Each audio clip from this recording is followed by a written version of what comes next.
Tu, porém, vai até o fim, porque repousarás e estarás na tua sorte no fim dos dias. Tu, porém, vai até o fim. Agora no livro do Êxodo, capítulo de número 8, versículo de número 25, que vai dizer assim: Então chamou o faraó a Moisés e Arão e disse: Ide e sacrificai ao vosso Deus nesta terra. E Moisés disse: Não convém que façamos assim, porque sacrificaríamos ao Senhor nosso Deus a abominação dos egípcios. Eis que, se sacrificássemos a abominação dos egípcios perante os seus olhos, não nos apredejariam eles? Deixa-nos ir caminho de 3 dias ao deserto, para que sacrificamos ao Senhor nosso Deus, como ele nos dirá. 28. Então disse Faraó: Deixai-vos ir, para que sacrifiqueis ao Senhor vosso Deus no deserto, somente que indo não vades longe, orai também por mim. Amém? Toma o seu assento, glorificando a Deus, certos que Ele tem uma palavra ao seu coração esta noite. Meus irmãos, eu confesso que estou tremendo e estou temendo diante desta tão honrosa oportunidade, mas eu tenho certeza que você sairá daqui nesta noite na certeza: Deus falou com a sua igreja. Meus irmãos, o tema escolhido para esta festividade, no livro de Daniel, capítulo 12, versículo 13, que vai dizer: Tu, porém, vai até o fim. Este tema está inserido no livro de Daniel. O livro de Daniel é conhecido pelos teólogos como o livro do Apocalipse, do Antigo Testamento. O livro de Daniel nós podemos dividir em 2 partes. A primeira parte, a primeira divisão, do capítulo de número 1 ao capítulo de número 6, que é a parte histórica do livro de Daniel, aonde conta o início do cativeiro babilônico, aonde o rei Nabucodonosor, ele sitia Jerusalém e leva o povo cativo para a Babilônia. A segunda divisão é do capítulo de número 7 ao capítulo de número 12, que é a parte profética do livro de Daniel, aonde Daniel ele conta as revelações e as visões que Deus lhe dá ali na Babilônia. O interessante é que os teólogos dizem que o livro de Daniel é o livro do Apocalipse no Antigo Testamento, até porque o livro de Daniel e o livro do Apocalipse são os 2 livros mais difíceis de se entender na Bíblia, porque são livros cheios de comparações, são livros cheios de simbologia, cheios de figuras simbólicas que apontam para o futuro, que apontam para as últimas coisas. E Daniel encerra o seu livro com um versículo dizendo: Tu, porém, vai até o fim. Mas eu não quero me ater ao contexto histórico e nem ao contexto profético de Daniel, mas apenas ficar com esta frase, com este versículo: Tu, porém, vai até o fim. Você pode olhar para o seu irmão que está do teu lado, ainda no início desta mensagem, e dizer para ele: você vai chegar até o fim. A segunda leitura que nós fazemos no livro do Êxodo, capítulo 25, é interessante que no livro do Gênesis vai dizer que havia um jovem chamado José.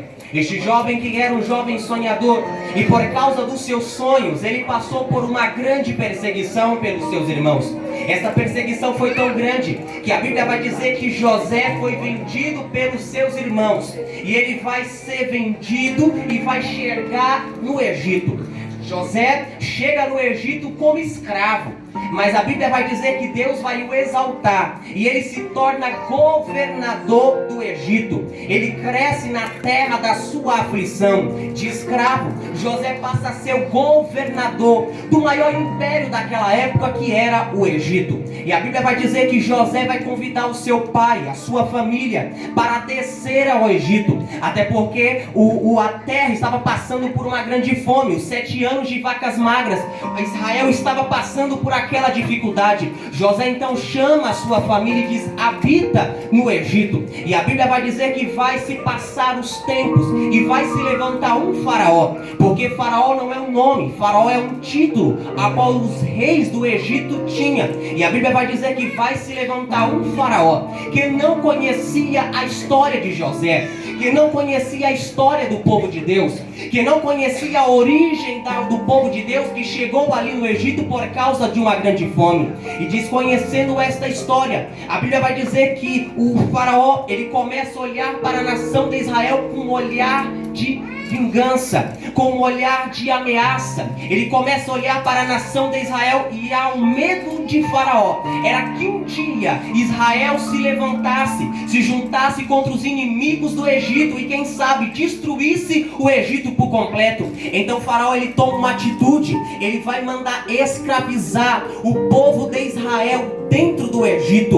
O povo de Israel vai passar por uma perseguição e por uma escravidão dentro do Egito. O faraó, ele vai dar uma ordem dizendo assim: olha, quando as parteiras observarem que as mulheres hebreias estão em trabalho de parto, se a criança que estiver nascendo for mulher, deixa crescer, deixa viver. Agora, se for menino do sexo masculino, é para matar, é para exterminar logo quando nascer. Por que faraó, ele toma esta atitude? Porque faraó está tentando neutralizar o exército de Israel. O medo de faraó era que o povo de Israel se levantasse e guerreasse contra o Egito e destruísse o Egito por completo. E a Bíblia vai dizer que faraó, ele está fazendo esta perseguição para o povo de Deus. Mas a Bíblia vai dizer que quanto mais faraó oprimia, quanto mais faraó perseguia, quanto mais faraó colocava cargas pesadas sobre o povo, a Bíblia vai dizer, mais Israel crescia e se fortalecia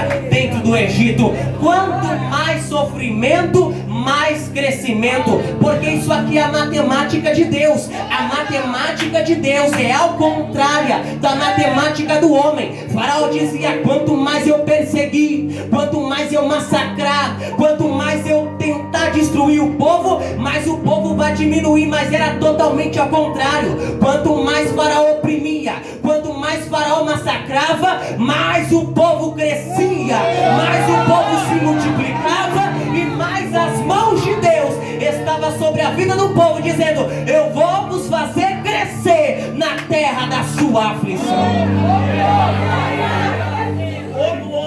E a Bíblia vai dizer que, nós bem conhecemos a história, com o passar do tempo Deus vai levantar um homem chamado Moisés.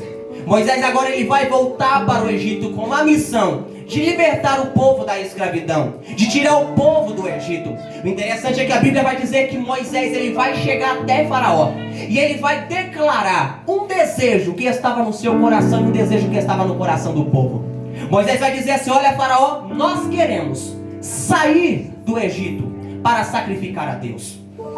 Olha, Faraó, nós não queremos adorar a Deus aqui no Egito, nós queremos sair do Egito.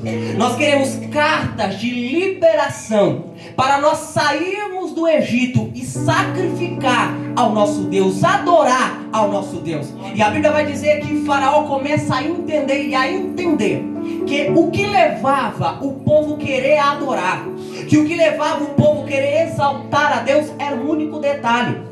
A Bíblia vai dizer em Êxodo capítulo 5, versículo 12, Faraó vai dizer assim: este povo é ocioso.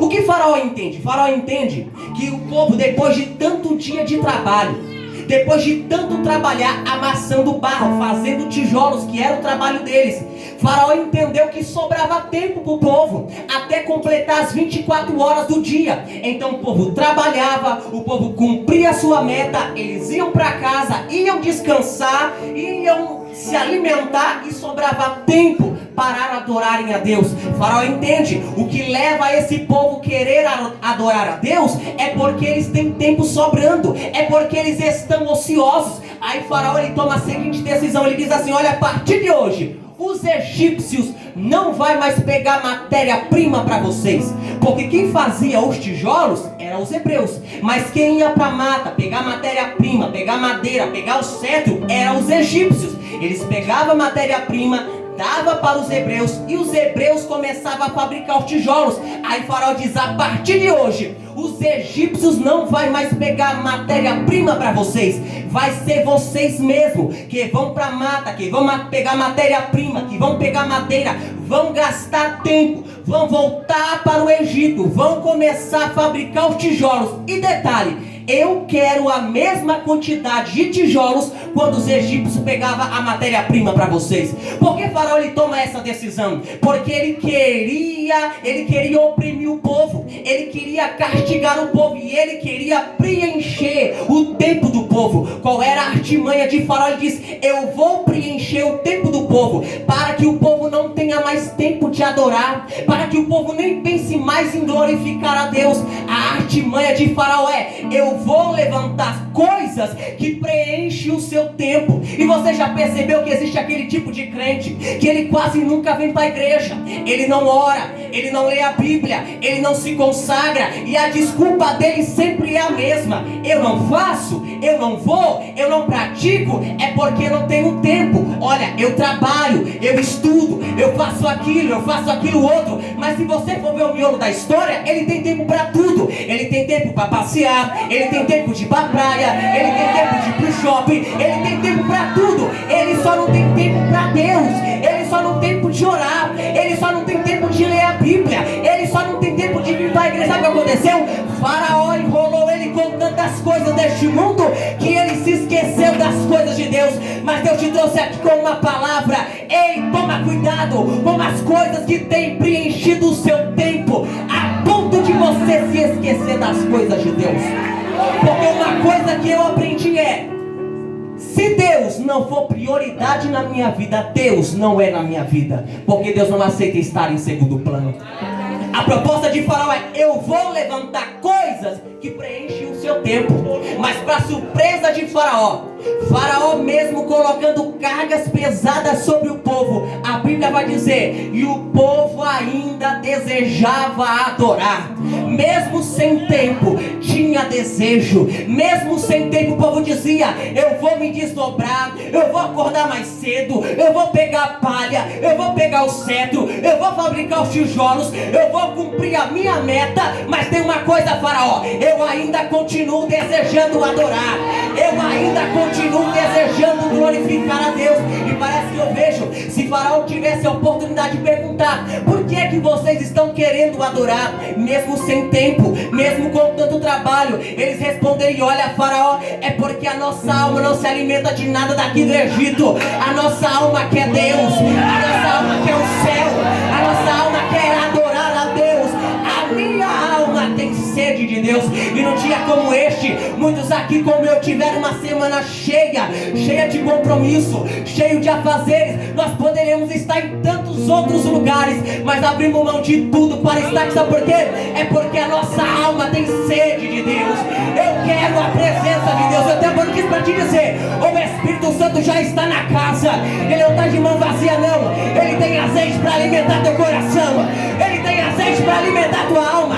Seja seja alimentado pela presença do Espírito.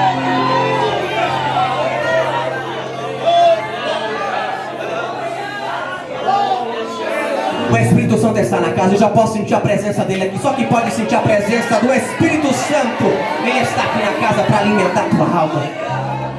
E a Bíblia vai dizer que Faraó, neste momento, ele vai levantar 3 propostas para impedir que o povo saia do Egito.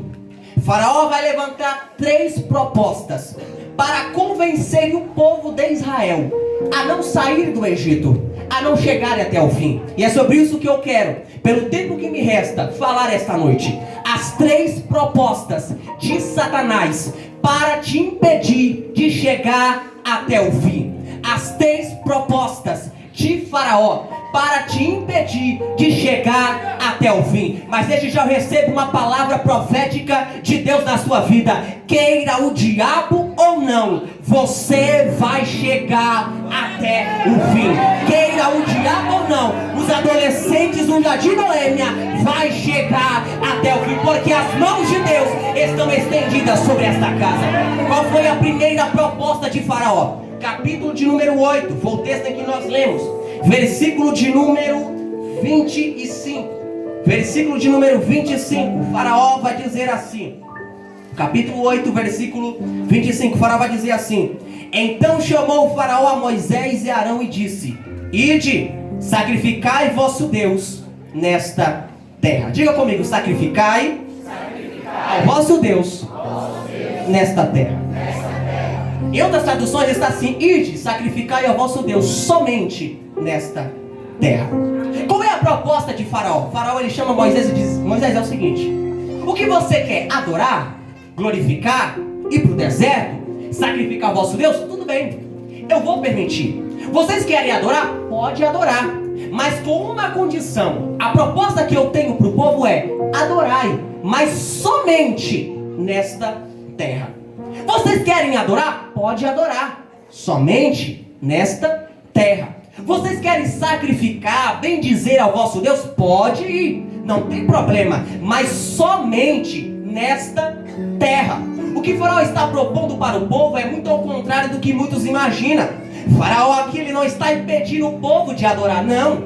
O que Faraó está propondo para Moisés e para o povo de Israel é o seguinte: vocês querem adorar? Pode adorar. Eu estou dando liberdade para o povo, mas com uma condição: somente nesta terra.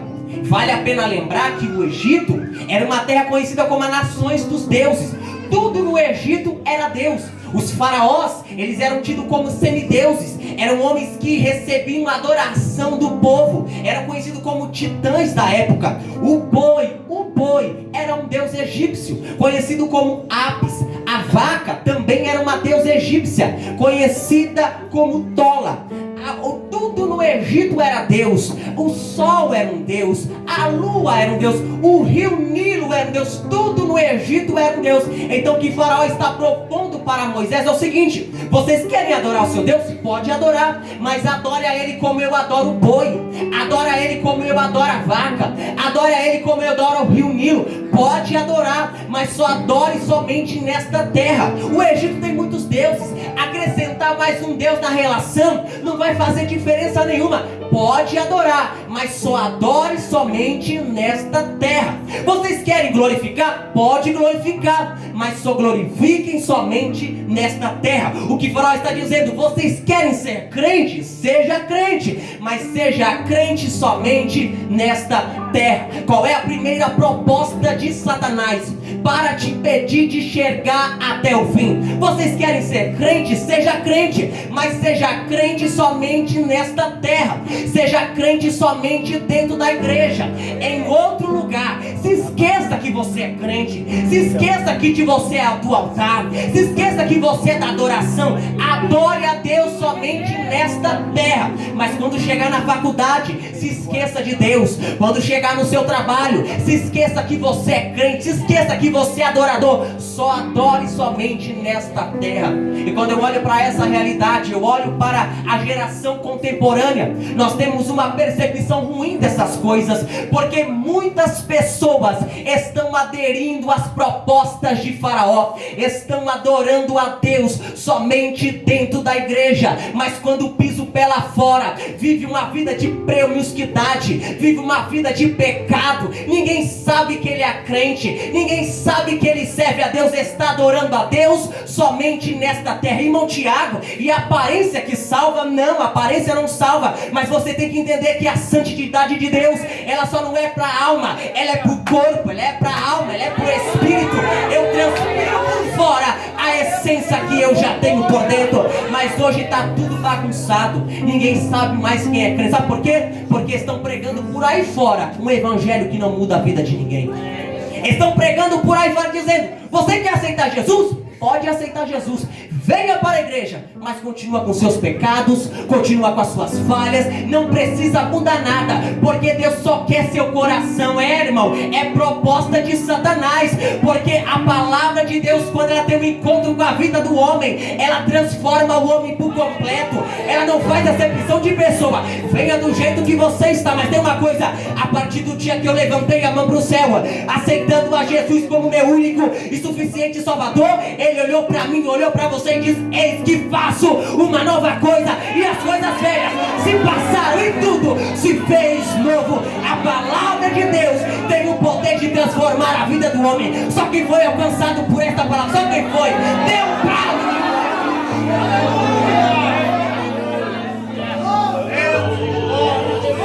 Qual é a proposta de Faraó? Seja crente somente dentro da igreja.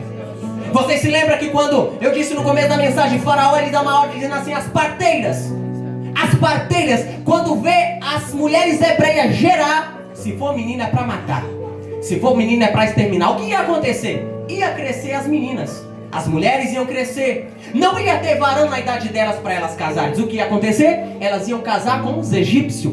Casando com os egípcios, iam criar um matrimônio. Criando-se um matrimônio, o filho ia crescer. E se alguém perguntasse para aquele menino, quem são seus pais? Quem são a sua família? De onde você vem? Ele ia dizer assim, eu não sei. Por quê? Porque o meu pai é egípcio e a minha mãe é hebreia. Então o que você é? Eu sou metade hebreu e eu sou metade egípcio. Essa é a era da nossa geração. Pessoas dentro da igreja que são metade hebreu, metade egípcio. Como assim? Na igreja eu sou hebreu, saindo da igreja eu sou egípcio, no congresso eu sou hebreu, saindo do congresso eu sou egípcio. Ei, Deus te trouxe a questão para se decidir. Ele está dizendo o que você é. Ou você é hebreu ou você é egípcio, porque a metade Deus não aceita. Ou você é ou você não é. Quando o faraó, olha para cá, quando o faraó ele dá essa ordem para o povo, a Bíblia vai dizer que Deus, olha para cá, Deus levou uma noite para tirar 2 milhões de pessoas do Egito para o deserto. Em uma noite, Deus levou para tirar 2 milhões de pessoas do Egito para o deserto. Agora você sabe quanto tempo Deus levou para tirar o Egito dentro do povo? 40 anos no sol escaldante do deserto. O povo saiu do Egito, o povo estava no deserto, via os milagres de Deus, mas na primeira oportunidade eles falaram assim, Moisés, eu quero voltar para o Egito. Moisés, eu tenho saudade do Egito. Eu tenho saudade da cebola do Egito. Eu tenho saudade dos pepinos do Egito. Eu tenho saudade dos capitões do Egito. Eu quero voltar do Egito. Eles saíram do Egito, mas o Egito não saiu dentro deles. John Wesley vai dizer que a conversão, ela tira o crente do mundo, mas a santificação, ela tira o mundo dentro do crente. É como o pastor sempre diz, está no Evangelho, mas o Evangelho não entrou nele. O que está faltando para essa geração é o Evangelho entrar na vida de muitas pessoas que já entraram dentro da igreja. Irmão, na igreja entra quem quiser, na igreja entra todo tipo de pessoa. Agora no céu não tem conversa, no céu não tem jeitinho brasileiro, no céu não tem suborno, tudo se modernizou, mas a porta do céu não passou por reforma, ela ainda continua estreita, só que vai estar que foi lavado e remido, só que pode sentir a presença, só que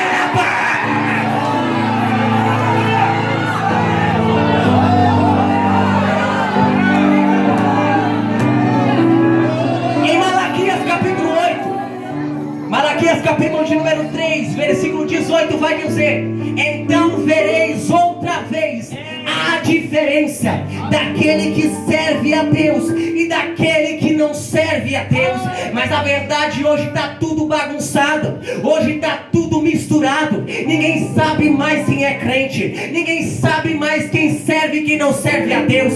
Eu não vou dizer que não está na hora de brincar de ser crente, até porque nunca foi tempo de brincar de ser crente, mas nós estamos vivendo em uma época em que muitas pessoas estão brincando de ser crente, mas Deus não brinca de ser Deus, e o diabo não brinca de ser diabo, e ele está com as suas propostas para nos parar, para nos fazer desistir, para nos fazer parar na caminhada. Irmão, eu não vim aqui bater e nem exortar ninguém, até porque aqui tem pastor que tem autoridade para isso, mas eu vim pregar a verdade, eu vim pregar a Bíblia, porque Deus não me chamou para engolir fogo, mas Deus me chamou para acender as brasas. E a palavra de Deus para você é, quer chegar até o fim, tem que renunciar ao pecado, quer chegar até o fim, tem que nascer de novo, quer chegar até o fim, você tem que sair do Egito, e o Egito sair de você. Pegue na mão do seu irmão, por gentileza, pegue na mão do seu irmão e diga, para chegar até o fim, diga mais forte, para chegar até o fim,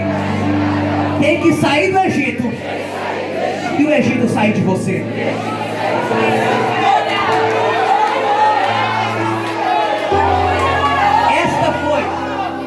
a proposta de Faraó? Adore a Deus somente nesta terra. Vou logo, porque meu tempo já está indo embora. A segunda proposta de Faraó, versículo de número 28. 28 vai dizer assim: então disse Faraó: deixar-vos-ei para que sacrificais ao Senhor vosso Deus no deserto, somente que indo não vades longe. Repita comigo: somente que indo não vades longe. O que Faraó está propondo para Moisés? Está dizendo assim: olha, vocês querem sair do Egito? Tudo bem. Vocês querem adorar a Deus no deserto? Pode ir, mas com uma proposta. Porém, não vai muito longe. O que Faraó está dizendo: vocês querem sair do Egito? Pode sair, mas vocês não vão muito longe. Fica por perto do Egito. O interessante é que quando Israel, lá na frente, quando definitivamente Israel sai do Egito, a Bíblia vai dizer que depois de 3 meses, o povo se depara com um monte chamado Sinai, ou Monte Horebe. E neste monte a Bíblia diz que Deus se manifestava de uma maneira sobrenatural. A Bíblia vai dizer que foi no monte em que Moisés subiu e ele viu uma sarça pegando fogo, o fogo na sarça, e a sarça não se consumia. E Deus disse: Moisés, tira a sandália dos teus pés, porque o lugar em que tu pisas é terra santa. Foi no monte em que Moisés subiu para falar com Deus, e ele passou 40 dias e 40 noites falando com Deus. E a Bíblia vai dizer que o monte estremecia, que o monte fumegava. A Bíblia vai dizer que havia trovões, raios em cima do cume do monte. Deus falando com Moisés e Moisés falando com Deus. Foi no monte em que Deus deu as 10 mandamentos, as 10 mandamentos para Israel. Foi no monte em que Moisés subiu novamente para falar com Deus, com as pedras esculpidas, e Deus escreveu com o seu dedo novamente os 10 mandamentos, o único documento que foi escrito pelo dedo de Deus. No monte era um lugar onde Deus falava, no monte era um lugar onde Deus se manifestava, no monte era um lugar que Deus ele tinha uma comunhão com Moisés, onde Deus se revelava para Moisés. Agora, no monte era o lugar onde Deus falava, no monte era o lugar onde Deus tinha comunhão. Agora olhe para cá: quanto mais próximo o povo estivesse do monte de Deus, mais distante eles estariam do Egito. Qual é a proposta de Faraó? Vocês querem sair do Egito? Pode sair, mas não vai muito longe. Por quê? Quanto mais próximo o povo estivesse do Egito, mais distante eles estariam do monte de Deus. Quanto mais distante do monte de Deus, mais perto do monte de Deus, mais distante eles estariam do Egito. Porque quanto mais próximo eu estou de Deus, mais distante eu estarei do Egito. Porque quanto mais espaço Deus tiver na tua vida, menos espaço o pecado vai ter. Quanto mais espaço Deus tiver na tua vida, menos espaço a fofoca vai ter. Quanto mais espaço Deus tiver na tua vida, menos espaço a inveja vai ter. Quanto mais espaço Deus tiver na tua vida, menos espaço o orgulho vai ter. Quanto mais espaço Deus tiver na tua vida, menos espaço a carne vai ter. Então receba esta palavra esta noite, receba este conselho de Deus esta noite. Não vos embriagueis como o vinho que acontenta, mas o conselho de Deus é: enchei-vos, enchei-vos, enchei-vos, enchei-vos da presença do Espírito Santo. Azeite aqui tem de sobra, o que está faltando é vaso, mas se tiver vaso aqui, ele vai encher hoje. Ele vai receber azeite de Deus agora. Qual é a proposta de Faraó? Fique perto do Egito, não vai muito longe. Qual é a proposta de Faraó? Fique no Egito, mas não vai muito longe. Qual é a proposta de Satanás para te impedir de chegar até o fim? Você quer ser crente? Seja crente, mas não precisa ir muito longe. Você quer ser crente? Seja crente, mas não precisa se envolver demais. Você quer ser crente? Seja crente, mas para que orar todo dia? Para que ler a Bíblia todo dia? Para que ir para a igreja todo dia? Seja crente, mas fique por perto. Não precisa precisa avançar, não precisa andar muito, fique por perto. Esta é a estratégia de Satanás. Sabe por quê? Porque sabe qual era a estratégia de Satanás para destruir a igreja primitiva? Sabe o que ele fazia? Ele matava os crentes. Satanás levantava pessoas para matar os crentes a fio de espada. Outros eram jogados nos sinérios para serem devorados e comidos por leões. Outros eram enforcados. Isso era o que Satanás fazia. Mas Satanás começou a perceber que cada cristão que ele estava matando, na verdade ele estava fazendo um favor para Deus, porque a morte para o cristão é lucro. Quando ele morre, ele vai para o céu, ele vai para o melhor lugar. Aí Satanás mudou as suas formas de trabalhar. Ele percebeu que tirar o crente dentro da igreja dava muito trabalho. Aí sabe o que ele fez? Ele está matando os crentes dentro da igreja. Está matando os crentes dentro da igreja. Ele não tira da igreja, mas tira o desejo de orar. Não tira da igreja, mas tira o desejo de ler a Bíblia. Não tira da igreja, mas tira o desejo de estar na presença de Deus. Tem muita gente que está na igreja, mas morto espiritual. É por isso que nós estamos vivendo em uma época de igrejas cheias e de gente vazia, de igreja cheia e de gente que não tem nada. Mas esta noite Faraó vai bater em retirada. Faraó vai bater em retirada, porque Deus vai chamar uma igreja viva, uma igreja avivada, uma igreja viva. E se porventura alguém já está aqui morto espiritual, o dono da vida está aqui hoje para te dar vida. Ressuscita, porque Deus te chamou para ser uma tocha na presença. Qual é a estratégia de Faraó? Fique por perto do Egito. O interessante é que todas as vezes, pastor, que a Bíblia vai se referir no Antigo Testamento ao Egito, a Bíblia vai dizer assim: e desceu para o Egito. Abraão desceu para o Egito. Isaac até quis, e o Senhor lhe apareceu e disse: não desça ao Egito. José foi vendido e desceu para o Egito. Os irmãos de José desceram para o Egito. Isaías capítulo de número 31, versículo 1 vai dizer assim: ai daqueles que descem para o Egito. E em Levíticos capítulo de número 11, versículo 45 vai dizer: eu sou o Senhor teu Deus, que vos fiz subir da terra do Egito. Egito está embaixo.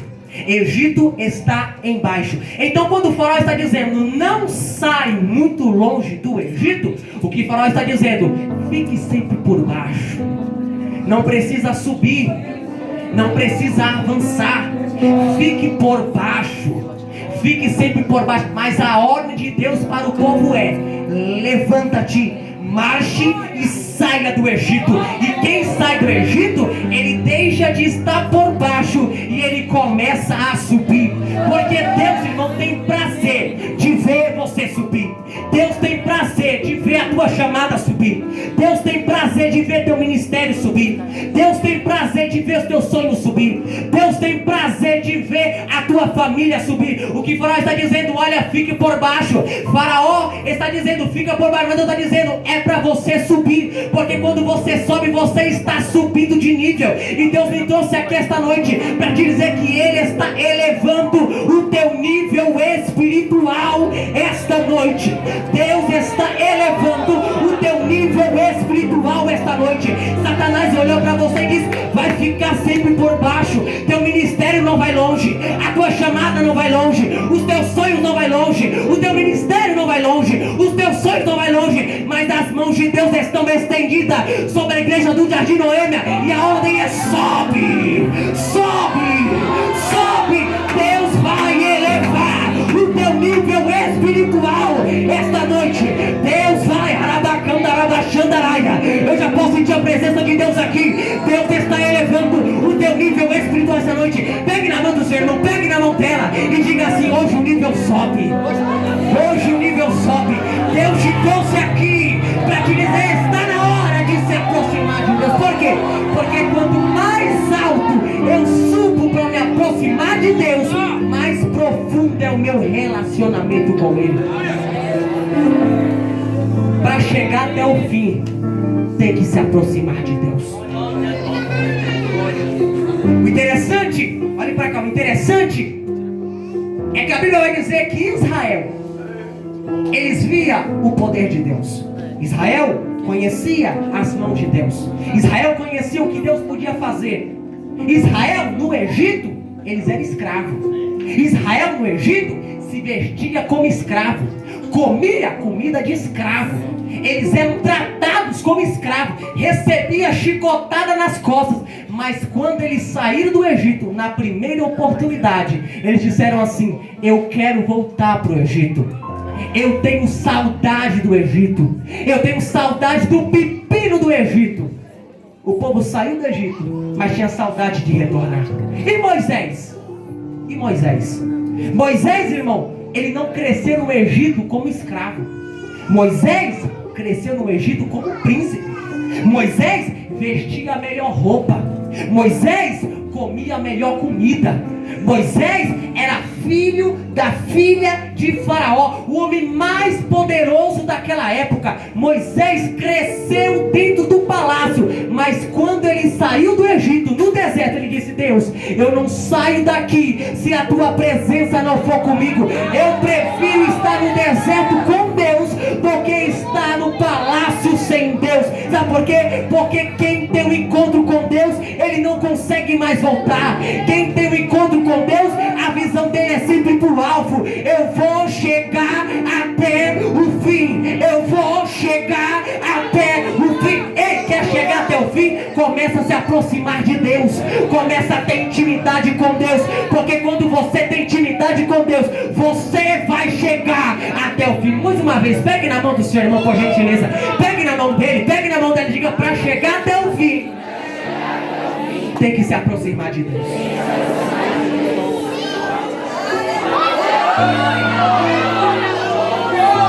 Meu tempo já foi embora, mas só para me concluir.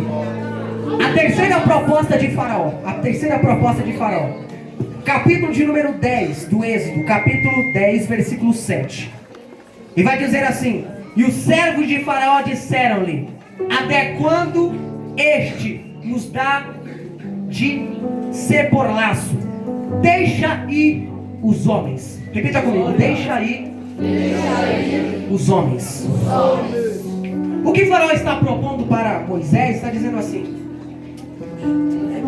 sair do Egito, vocês querem sair. Ir muito longe, também vocês não aceitam. Então é o seguinte: vocês querem sair do Egito? Tudo bem, pode sair, mas somente os homens. As mulheres e as crianças vão ficar no Egito. A proposta de Faraó é: vocês querem sair do Egito? Pode sair, mas só vai os homens. As mulheres e crianças vão ficar comigo no Egito. O que Faraó está propondo para Moisés era o quê? A divisão e a separação de pais e filhos. O que Faraó está propondo para Moisés era a separação de marido e mulher. A proposta de Faraó e Satanás aqui é destruir as famílias. As famílias ainda continuam sendo meta prioritária do diabo. Porque Faraó entendeu, Satanás entendeu, que destruindo as famílias, ele estará destruindo com a igreja. Mas o interessante é que a Bíblia vai dizer em 1 Reis que um profeta chamado Elias, ele vai subir ao monte, ele aceita o desafio. O Deus que respondesse com fogo, esse seria o verdadeiro Deus. Ele vai desafiar 450 profetas de Baal e 400 profetas de Azera. A Bíblia vai dizer que Elias estava no monte. E a Bíblia vai dizer que Elias, ele colocou no altar 12 pedras. Elias vai colocar 12 pedras. Por que 12 pedras? O texto vai dizer: conforme o número das tribos de Israel. Elias não está fazendo um altar sozinho. Elias não está fazendo um altar individual. Ele está fazendo um altar, mas ele está colocando 12 pedras, representando as 12 tribos de Israel. Ele está dizendo: eu estou no altar, mas Judá vai comigo. Eu estou no altar, mas Naftali, Zebulon vai comigo, e por aí vai. Elias não faz um altar sozinho. Elias não faz um altar individual dizendo: o altar é meu, o resto que se vire. Não. Ele está fazendo um altar colocando a tribo de Israel também no altar. E vale a pena lembrar que Israel estava vivendo em uma crise espiritual. O povo que adorava a Deus durante o dia estava adorando a Deus durante a noite. O povo que estava adorando a Deus durante o dia estava adorando a Baal e a outros deuses à noite. O povo estava vivendo em uma crise espiritual. Elias então vai dizer: eu vou fazer o altar, mas eu vou colocar o meu povo no altar, eu vou colocar a minha família no altar, eu vou colocar o meu povo comigo no altar. Ei, não se contente em só você estar no altar. Leve a sua esposa para o altar junto com você. Não se contente em só você estar no altar. Leve os seus filhos para o altar junto com você. Leve a sua companheira para o altar junto com você. Leve a sua família para o altar junto com você. E eu já recebo a autoridade de Deus esta noite para profetizar que vai ter salvação de Deus para dentro da tua casa. Vai ter salvação de Deus para a tua família. E você um dia vai dizer: eu e minha casa serviremos ao Senhor. Eu e minha casa, nós chegaremos até o fim. Quem recebe esta palavra, quem recebe, levante a sua mão e dá um prato de glória. A proposta de Satanás para esta geração é destruir as famílias.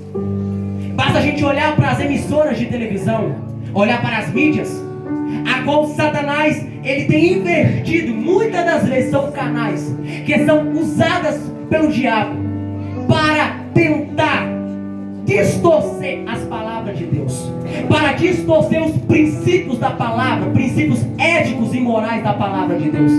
É por isso que o pastor, quando ele vai ungir a ovelha, ele unge a ovelha pela cabeça.